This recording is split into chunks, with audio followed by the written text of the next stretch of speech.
ये है एक वाटर कैन जो काफ़ी दिनों से इंतज़ार में थी एक ट्रांसफॉर्मेशन के। और इससे क्या लास्ट का रिजल्ट आएगा मुझे भी नहीं पता, पर हाँ एक आइडिया के साथ चलिए इस प्रोजेक्ट को शुरू करते हैं। देखिए, बॉटल काफ़ी दिनों से पुरानी स्टोर रूम में पड़ी हुई थी, गंदी हो गई थी, तो एक गीले कपड़े से इसे मैंने साफ़ कर लिया। फटाफट साफ़ भी हो गई है, कोई ज़िद इसने नहीं दिखाई है और इसको ऐसे ही तो रीयूज़ नहीं कर सकते हैं। तो इसके ऊपर के हिस्से को मैंने काट दिया है, बहुत ही बेसिक तरीका इस्तेमाल किया है। चाकू को गैस पर गर्म कर लिया है और इसके नीचे के जो बॉटम है ना, वहाँ से भी एक सर्कल मैंने काट लिया है। और इस तरह से आप देख रहे हैं, पहले मैं कुछ और बनाने की कोशिश कर रही थी, पर इसका अंदर का हिस्सा भी मुझे दिक्कत उसकी वजह से आ रही थी, तो उसे भी काटना पड़ा। चिपका दिया है मैंने हीटेक्स जैसे अडेसिव हैवी ड्यूटी ग्लू की मदद से, और ये ग्लू काफ़ी अच्छा है, प्लास्टिक जैसी चीज़ों को बहुत अच्छे से चिपका देता है। 1 घंटा छोड़ने के बाद बहुत अच्छे से ये दोनों हिस्से आपस में चिपक गए हैं और इनको अब हम सजाने का काम शुरू करते हैं। तो सबसे पहले मैंने एक 20 रुपए वाला फेविकॉल लिया है, MR फेविकॉल है ये।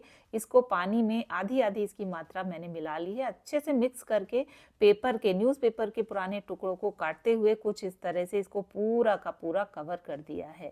इतना कम समय भी इसे नहीं लगा था करने में, मुझे लगभग 1 घंटा लग गया था, पर कोई बात नहीं, चीज़ें हम बना रहे हैं तो उसमें एफर्ट तो लगना ही है।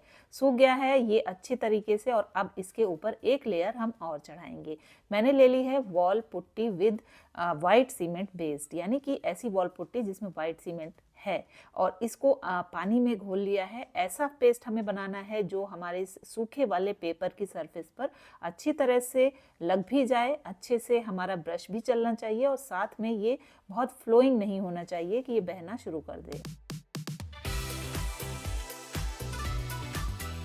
और लकीली ये प्रोजेक्ट करते समय बहुत अच्छी सी धूप थी मेरे छत पर, तो ये 2 घंटे में एकदम बहुत अच्छा सा सूख गया था। और अब इसके ऊपर हमने पेंसिल से ड्रॉ कर लिया है अपना पैटर्न, और कोई भी डिज़ाइन पैटर्न आप बना सकते हैं।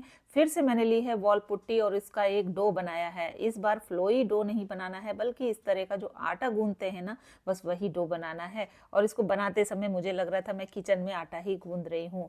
फिलहाल ज़्यादा देर तक इसमें काम करने से थोड़ा हाथों में प्रॉब्लम आ जाती है, रफ हो जाते हैं, तो अगर हो सके तो ग्लव्स वगैरह यूज़ किए जा सकते हैं।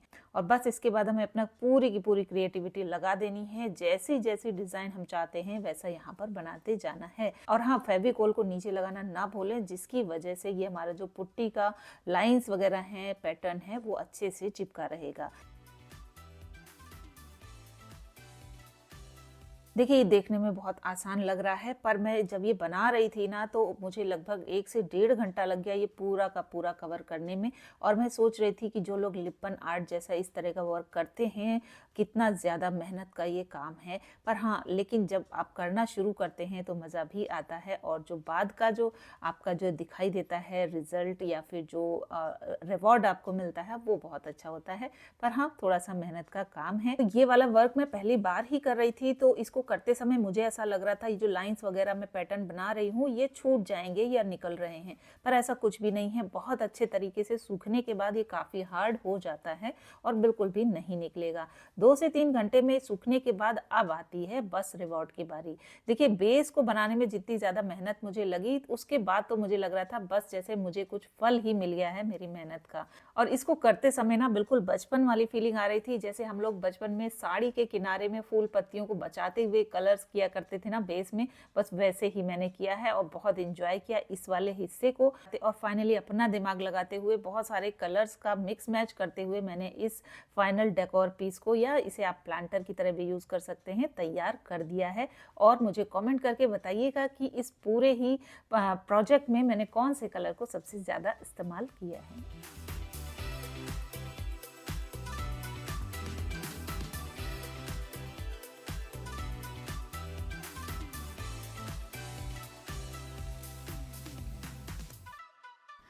तो फ्रेंड्स, ये था आज का प्रोजेक्ट और आज का वीडियो। कैसा लगा मुझे ज़रूर कमेंट करिएगा। मैं आपसे मिलती हूँ एक और इन्फॉर्मेटिव और यूज़फुल आइडिया के साथ नेक्स्ट वीडियो में।